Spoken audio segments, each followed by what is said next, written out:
Shallow good morning.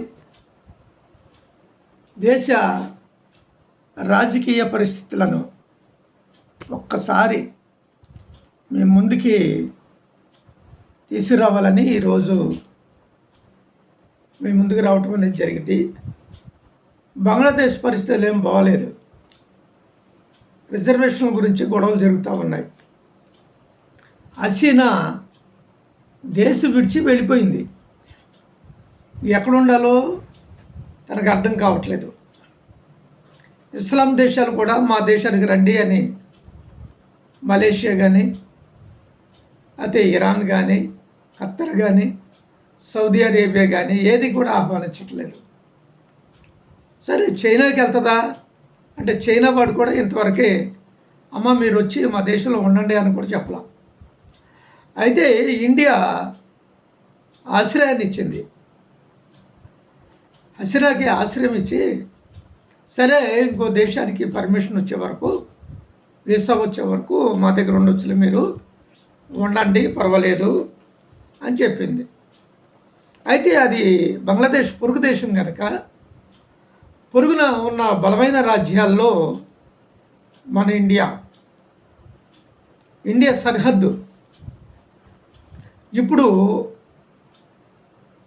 చాలా రాష్ట్రాలు, ఈశాన్య రాష్ట్రాల్లోకి బంగ్లాదేశ్ నుంచి వలస వచ్చి నివాసం ఉంటున్న వాళ్ళు చాలామంది ఉన్నారు, కోట్ల మంది ఉన్నారు.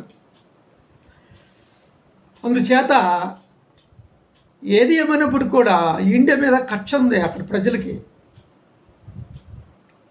అందుకే సర్లే ఆ దేశం ఎలా నాశనం అయిపోయినా మనకు అనవసరం, హసీనా పారిపోయినా చంపబడ్డా మనకి అనవసరమైన విషయం. కానీ మన ఇండియన్స్ అక్కడ దగ్గర దగ్గర 2 కోట్ల మంది ఉన్నారు. 2,20,00,000 మంది అక్కడ ఉన్నారు. అక్కడ ఉన్న వాళ్ళ మీద, ఆ గృహాల మీద, వారి యొక్క టెంపుల్స్ మీద, దేవాలయాల మీద దాడులు జరుగుతున్నాయి, తగలబెడుతున్నారు. ఇంట్లో ఉన్న సామాగ్రిని ఎత్తుకొని వెళ్ళిపోతున్నారు. కష్టపడి సంపాదించిన వస్తువులను, అసలే పేద ప్రజలు మన వాళ్ళు, అంత అల్లకోలలో జరుగుతూ ఉంది. ఏడుస్తూ ఉన్నారు, రోదన చేస్తున్నారు.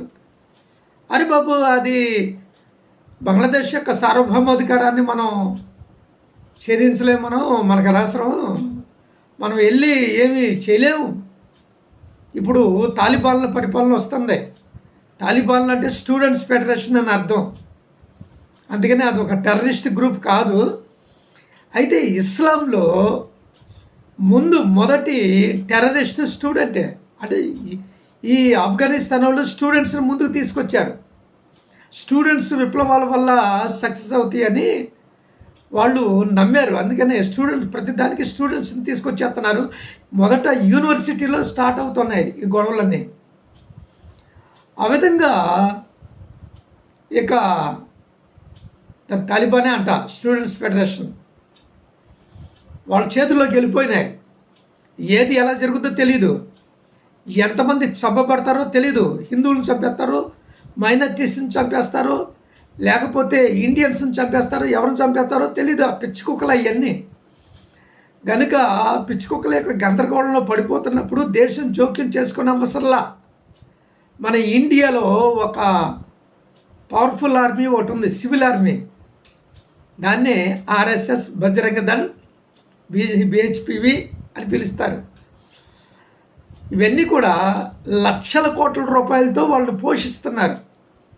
వాళ్ళందరూ కూడా బాగా బలిసిపోయి ఉన్నారు. సివిల్ వార్స్ రావట్లేదు. అయితే మన హిందువుల మీద అక్కడ దాడి జరుగుతున్నాయి కనుక రహస్యంగా ఆర్ఎస్ఎస్, విశ్వ హిందూ పరిషత్, బిహెచ్పివి, బజరంగ దళ్ వీళ్ళందరినీ సరిహద్దు దాటిచ్చేసి బంగ్లాదేశ్లోకి పంపించేయాలి. కొన్ని వెపన్స్ ఇచ్చి అలా పంపించేస్తే వాళ్ళు వెళ్ళి హిందువుల యొక్క లేక భారతీయుల యొక్క ప్రాపర్టీస్కి, అక్కడ ఉన్న వ్యక్తులకి ఒక రక్షణ వలయాన్ని ఏర్పాటు చేస్తారు. కాదు కూడదు అని వాళ్ళు ఏమన్నా ప్రవర్తిస్తే అక్కడ వాళ్ళని ఖతం చేస్తారు.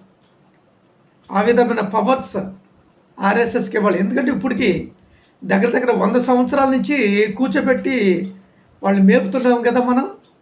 మరి ఈ సమయంలో హిందువుల్ని ఎందుకు ఆదుకోరు వాళ్ళు? వెళ్ళాలి. ఎలా వెళ్ళాలంటే జాగ్రత్త కలిగించండి. ఇజ్రాయెల్ ఎంత దేశం అండి? ఆ దేశ జనాభా అంతా కలిసి కోటి లేదు, 96 లక్షలు 86 లక్షలు ఉన్నారు. వాళ్ళు తమ శత్రువు సిరియాలో ఉన్నాడని చెప్తే సిరియా మీద దాడి చేసి అప్పటికప్పటికే అక్కడ పని ముగించుకొని వచ్చేస్తున్నారు. రువాండాలో అక్కడ ఇజ్రాయిల్స్ బందీగా ఉన్నారు అంటే అక్కడికి వెళ్ళిపోయి అక్కడి నుంచి విడిపించుకొని తీసుకొని వచ్చేసారు. సరే, ఇస్మాయిల్ హనియే చూడండి ఎలా చంపేశారో. 15 నిమిషాల్లో లేపి పారేశారు. వాడు అన్న పిల్లల్ని, వాడిని, ఇరాన్లో ఉన్నవాడిని. ఎక్కడక్కడ కాదు, ఇస్లాం కంట్రీస్లో ఇరాన్ పవర్ఫుల్ వెపన్స్ ఉన్నాయి. మొత్తం ఇస్లాం దేశాలన్నింటినీ జిహాదీల్ని పోషించేది వాడే. అయితే ఇరాన్ దేశంలోకి వెళ్ళి జట్ విమానాలు వెళ్ళి బాంబులు వేసేసి 16 నిమిషాల్లో ఆ కార్యక్రమాన్ని పూర్తి చేసేసినాయంట. 16 నిమిషాల్లో చూడండి. తేరుకునే లోపే తిరిగి మళ్ళీ వాళ్ళు మొజాద్ మళ్ళీ ఇజ్రాయెల్ తిరిగి వచ్చేసింది. మీ అంత చూస్తాం, ఏం చేస్తాం చూడండి, మా దేశంలోకి వచ్చి బాంబులు వేసేస్తారు మీరు. వాళ్ళు మేము పిచ్చోళం అనుకుంటున్నారా? చేతకన్నా వాళ్ళు అనుకున్నారా? గాజులు వేసి కూర్చున్నాం అనుకుంటున్నారా? అసలు ఏమనుకుంటున్నారు మా గురించి మీరు అని చెప్పేసి వాళ్ళు పిచ్చగా వాగుతున్నారు. నేను చెప్తాను, ప్రపంచం అంతా ఏకమైపోయినా సరే ఇజ్రాయెల్ నేను చేయలేరు. ఎందుకు చేయలేరంటే వారి యొక్క దేవుడు బలవంతుడు. ఇవన్నీ విగ్రహాలు, వీటికి శక్తి లేదు. అందుకనే మొజాద్ ఆ విధంగా చేయటానికి దమ్ముతో రేపు ఆ దేశాలన్నీ వచ్చి మీద పడిపోతే మనం వాళ్ళని అటాక్ చేయగలమా, వాళ్ళతో యుద్ధం చేయగలమా అని ఆలోచించాల ఇజ్రాయిల్. వాడు మా వాడిని చంపాడు కనుక మేము చంపేయాలండి, అంతే. అదే తరహాలో 150 కోట్ల మంది జనాభా పంది కుక్కులు మేసినట్టు మేస్తున్నారు వీళ్ళు. ఏంటి, పంది కుక్కుల్ని మేపుతున్నారు. శరీరాలు బలిసిపోయి ఉన్నాయి. కరసాధనం అని, ఆ సాధనం అని, ఈ సాధనం అని ఏదేదో చేస్తూ ఉన్నారు. ఎంతమంది, ఎన్ని లక్షల మంది అంటే 20 లక్షల పైన ఉన్నారు. వాళ్ళందరం తోలండి అక్కడికి, ఆర్ఎస్ఎస్ వాళ్ళు తోలండి. మొత్తం బంగ్లాదేశ్ నేలమట్టం అయిపోద్ది. అడిగి మిమ్మల్ని అడిగితే మాకు తెలియదు అని చెప్పండి. మాకు తెలియదు, వాళ్ళు ఎవరో మాకు తెలియదు, ఎక్కడి నుంచి వచ్చారో తెలియదు. ఒకవేళ భారతీయుల మీద అభిమానంతో వచ్చారేమో ఇండియా నుంచి, దొంగసాటుగా సరిహద్దులు దాటొచ్చారేమో మాకు తెలియదు అని చెప్పండి. అందుకనే బోర్డర్ తెరవండి ఒకసారి. రాత్రే ఈ 20 లక్షల మంది ఆర్ఎస్ఎస్ వాళ్ళని బంగ్లాదేశ్ పంపించండి. అక్కడ ఉన్న భారతీయులందరూ క్షేమంగా సురక్షితంగా ఉంటారని నేను తెలియజేస్తున్నాను. మీటింగులు పెట్టేసి సర్వసభ్య సమావేశం అంటే దానివల్ల ఉపయోగం ఏమి లేదు బాబు. మోడీ గారు అసలు మీకు పరిపాలన అర్థం కాదనుకుంటా. ముందు వేసే అన్నాను కదా, తోలేయాలి అందరినీ. ఎలా అటాక్ చేయాలో నేర్చుకోండి, ఏ వెపన్స్ తీసుకువెళ్ళాలో నేర్చుకోండి.